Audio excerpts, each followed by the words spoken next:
Hello বন্ধুরা, তোমরা সবাই কেমন আছো? আশা করছি খুব ভালো আছো। আজ তোমাদের সাথে একটি রেসিপি নিয়ে চলে এলাম, পালং পনির রেসিপি। প্রথমে শাকটা কেটে আমি গরম জলের মধ্যে দিলাম। তো জলটা ফুটে গেছে দেখছো।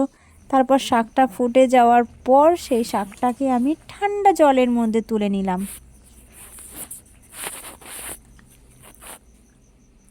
আর আমাকে হেল্প করার জন্য আমার শাশুড়ি মা চলে এলো। দেখো শিলেতে মশলাটা কত সুন্দরভাবে পালংটা পিষে দিল। আর তার সাথে কাঁচা লঙ্কাও কিন্তু বেটে দিয়েছিল। আর তেল গরম হয়ে গেছে, তার মধ্যে দিয়ে দিলাম আমি পনির। তো পনিরটাকে আমি হালকা আঁচের মধ্যে সুন্দরভাবে ভেজে নিলাম হালকা। আর হ্যাঁ, এখানে পনিরটা ভাজার সময় তোমরা অবশ্যই কিন্তু ঘি ব্যবহার করবে, ঘি বা বাটার। আমি কিন্তু সাদা তেল দিয়েছিলাম আর তার সাথে একটু বাটারও দিয়েছিলাম। তো দেখো কত সুন্দর ভাজা হয়ে গেছে। তো এরপর পনিরটা আমি তুলে নেব। শীতকাল পড়া মানেই মনে হয় নতুন নতুন সবজি। যা ভালো লাগে! ফুলকপি রেসিপি যেমন তেমন পালং পনির। তো তেল গরম হয়ে গেছে।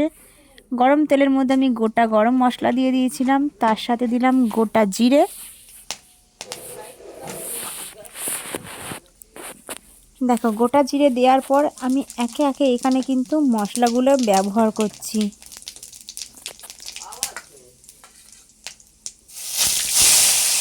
তেলের মধ্যে দিয়ে দিলাম পাকা টমেটো। টমেটোটা সুন্দরভাবে হালকা একটু ভেজে নিলাম। তারপর ওর মধ্যে দিয়ে দিলাম লবণ।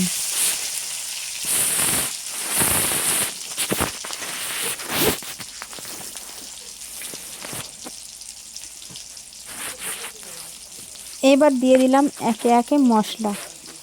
হলুদ গুঁড়ো, ধনে গুঁড়ো, জিরে গুঁড়ো, গুঁড়ো গরম মশলা, আর তার সাথে ছিল একটু হালকা চিনি। যারা মিষ্টি খাও না তাদের জন্য একদমই খারাপ, কিন্তু তারা একদমই ব্যবহার করবে না চিনি। আর যারা মিষ্টি পছন্দ করো তারা যেমন ইচ্ছা খুশি দিতে পারো। তো সমস্ত মশলা দিয়ে এইখানে আমি সুন্দরভাবে কষে নিলাম মশলাটাকে। যতক্ষণ কষলাম যে মশলার থেকে তেল না বার হচ্ছে, ততক্ষণ আমি মশলাটাকে সুন্দরভাবে কষছিলাম।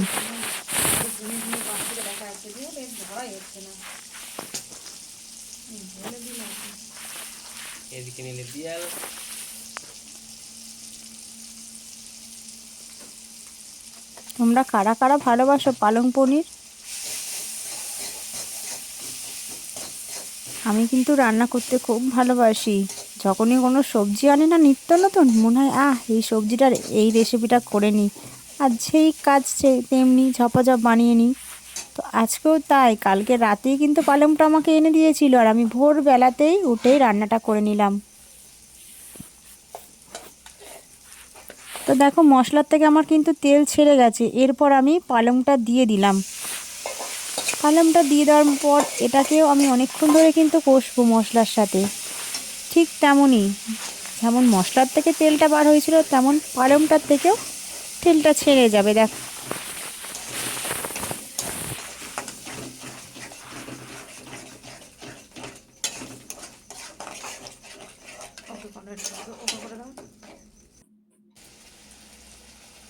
এবার এর মধ্যে আমি চিনিটা অ্যাড করে দিলাম।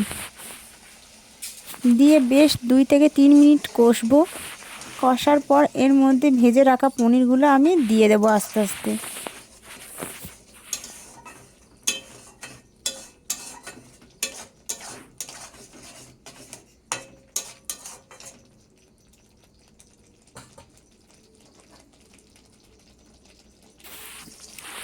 আর পালং শাকে কিন্তু আমি একটুও জল ব্যবহার করিনি।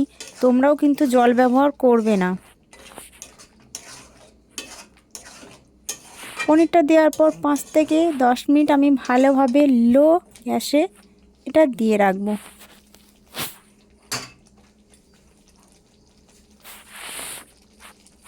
এটা রেসিপিটা কিন্তু করতে হবে পুরোটাই লো ফ্লেমে।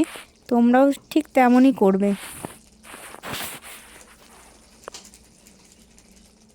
দেখো কত সুন্দর রঙটা এসছে। বাঙালির রান্না বস কোনো রেস্টুরেন্টের থেকে কম নয় কিন্তু। আমার ঠিক পালং পনিরটা রেডি হয়ে গেল। আমি এরপর গরম মশলাটা ছড়িয়ে দেবো হালকা করে উপর দিয়ে।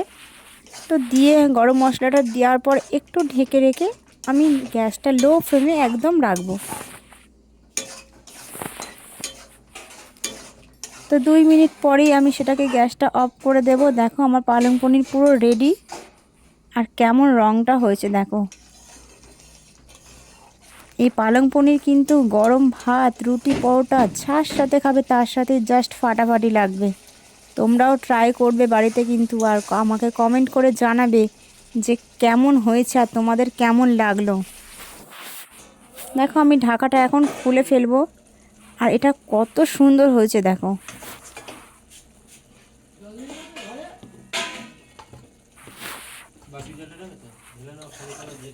তো আজকের মতো এইটুকুই ছিল আমার ব্লগ। যদি তোমাদের ভালো লাগে অবশ্যই আমাকে কমেন্ট করে জানিও, তাহলে তোমাদের জন্য আমি আরও নিত্য নতুন ব্লগ আনবো।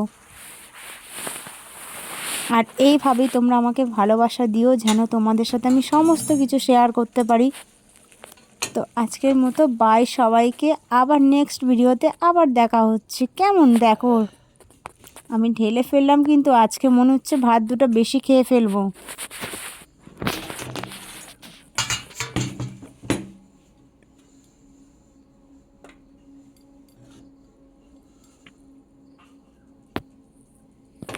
টাটা বাই বাই সবাইকে, দেখা হচ্ছে নেক্সট